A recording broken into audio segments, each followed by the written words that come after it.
the patience,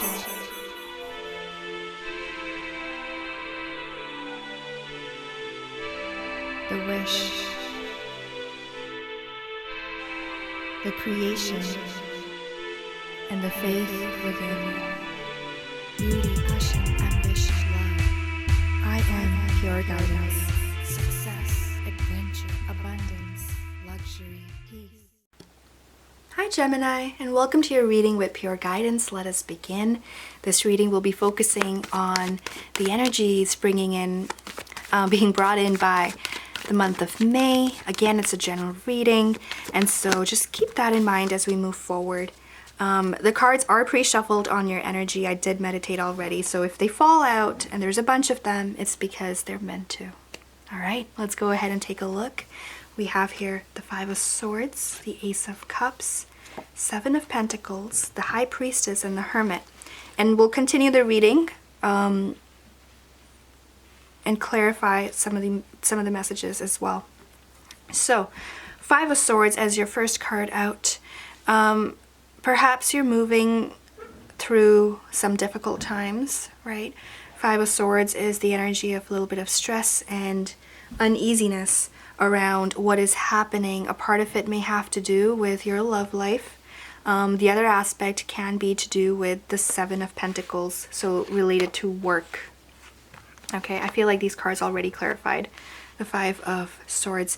And so, having said that, what I'm getting here is that there is a tug of war, Gemini, and a part of it may also have to do with Venus, which is about to go retrograde in your sign in May.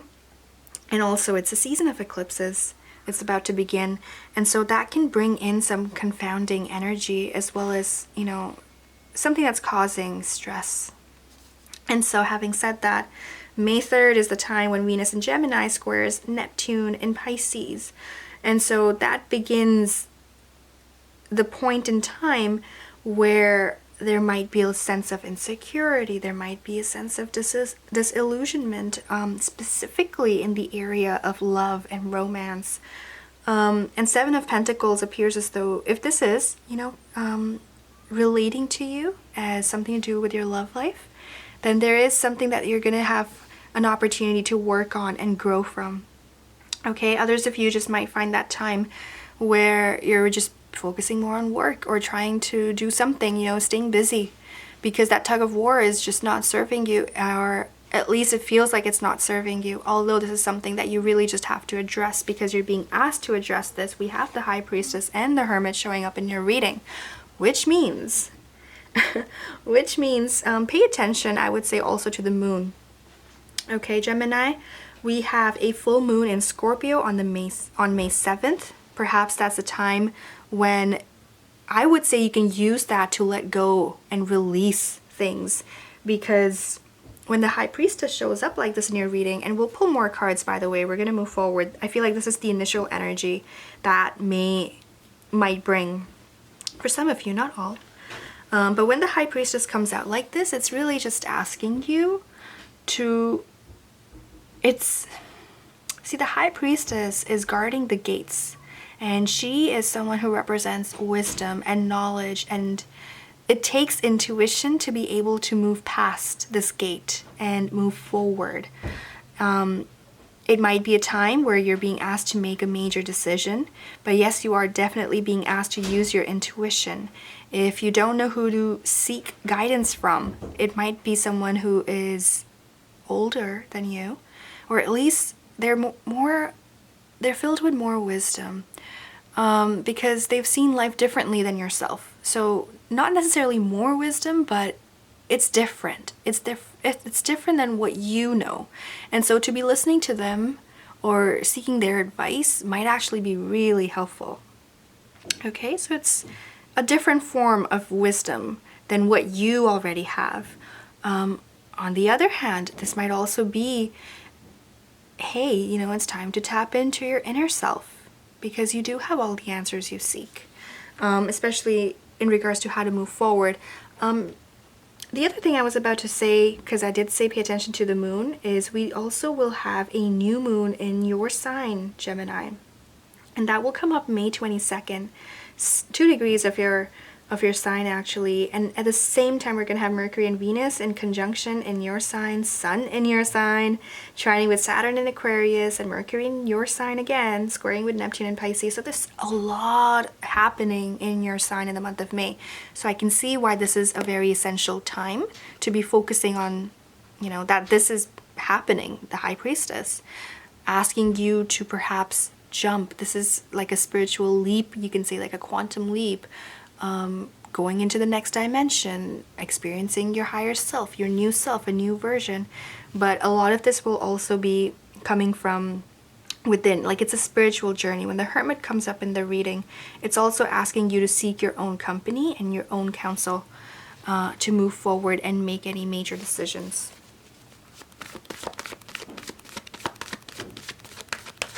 Okay.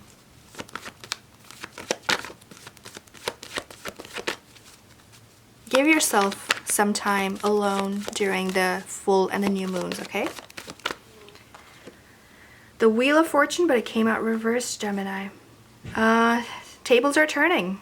Tables are turning. It's gonna feel like a tug of war. It's going to be very different than what you're used to. Midway through the month, I feel like the table will definitely be turning. Now, this may or may not be in your favor just because the card did come out reversed here for you. And so what I would suggest is, this is something that you may not have complete control of, Gemini. The sooner you can accept that, the better it will be for you, okay? Just address the situation, know what you have to know. You can use the information moving forward in the future, okay? Better times will come as soon as I think the sun moves into your energy and your season. Things will look different. They will look a bit more appealing to your eyes, you can say. The other thing I'd like to add is the Hermit is also the card for Virgo. Virgo is an earth sign. If it's not a Virgo you're dealing with, could be a Capricorn or a Taurus. If that's the case, they might be making some sort of a decision and then just kind of telling you like, hey, this is it, this is what I think, or this is what I'm gonna do. And it's just something like you may feel as though you don't have control over. Yeah, that confounding variable is going to be present throughout the month of May, perhaps going into your season, and it might be stemming from that earth sign. Okay, let's clarify this. Yeah, they might tell you something which is just going to be confusing or just something you don't expect. 3 of Cups, and we have 8 of Swords. This might be a third-party situation. Someone else might be involved in this, and that's gonna cause a bit more, you know, stress and anxiety. It's going to be a whirlwind of emotions, and especially mentally, right? You're an air sign, so it's not as much emotion as it is mentally frustrating. And so that is the overall energy, Gemini. Things can be different. It's about focusing yourself, right? But I do have to bring this to an end. Let's take a look at what's under the deck here for you. Ace of Swords, nice, okay. So you can turn things around, okay? A part of you will have to seek counsel from someone else. The other part will be you looking at yourself for answers. What else do we have here? Ace of Swords, Queen of Wands. If you have a fire sign in your life, they might provide some sort of a relief, perhaps, or clarity. Fire sign being Sagittarius, Aries, Leo.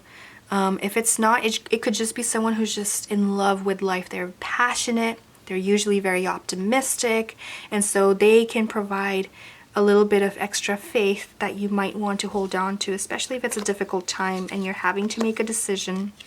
Know that there is karmic energy at play, and so the right thing will be done, whatever the right is, okay? All right, that brings this reading to an end, Gemini. Let's go ahead and throw in affirmations for you. We have the Magical Times Empowerment cards by Jody Bergsma. And let's see, this is, ooh, it's ready. This is for the month of May, and we have here confidence. That's interesting. I feel like with Gemini, like you don't always need confidence. You already have it. It's built in. But I think maybe this came out given the situation that's present. Now, confidence, it's also appealing, you know, the colors that are here. It's a copper tone, so it makes me think of orange and yellow. but at the same time also red. So for those of you who know about chakras, I would encourage you to focus on the bottom 3, starting with the root chakra, going into sacral, and then to your solar plexus. Okay, so it's red, orange, yellow. The root chakra is normally, it's related to your fears and worries. It has an aspect of confidence attached to it, as do the other 2. So all of these are important for you. If you require healing or cleansing, I also offer chakra healing and cleansing services. So I'm pretty sure it should be on my website. If it's not, just email me and I'm more than happy to give you more information. But so root chakra, also known as Muladhara, it's basically at the end of your spinal cord. Okay, and it deals with survival. It's blocked by fear, as it says, and so confidence can be gained if you heal this area for yourself. Sacral chakra, so both of these, if affected, you can have lower back pain, and if it's really being heightened, that's kind of when you know, like, okay, this area of my life needs attention. Can also be related to finances, by the way. Okay, sacral chakra, that's Swadhisthana. That is located at your tailbone, near the pubic bone, deals with pleasure, and is blocked by guilt. But I feel like for you, it's kind of going to be all 3, okay?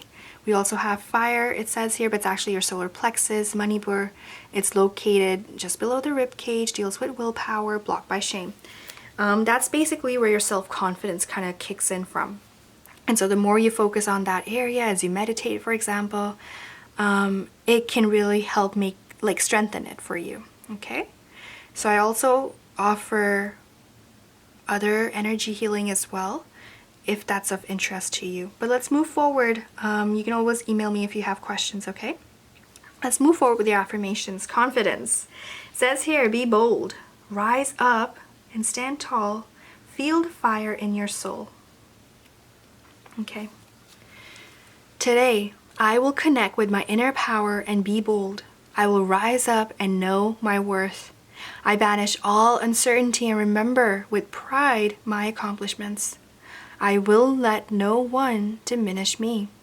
I embrace the strong, beautiful presence that I am, and I will go forth with courage. And that brings an end to your reading, Gemini. I hope this has helped in one way or another. If you need more clarification, you can just, reach out to me. I can do a personal reading for you. I'm not offering any Skype or phone services. I just want to be fair to everyone, and I can't do midnight readings and stuff like that. I am offering guidance to everyone across the globe. And I hope everyone's staying safe during this time. And again, I'm more than happy to help tap into any answers that you're seeking for by doing a personal reading. All right, feel free to email me at pureguidancetarot@gmail.com if you don't know which reading will work out best for your situation. And then we can go from there. All right, thank you so much. Take care, and I will see you next month. Or in your personal reading. Thank you. Passion, ambition, love. I am pure guidance. Success, adventure, abundance.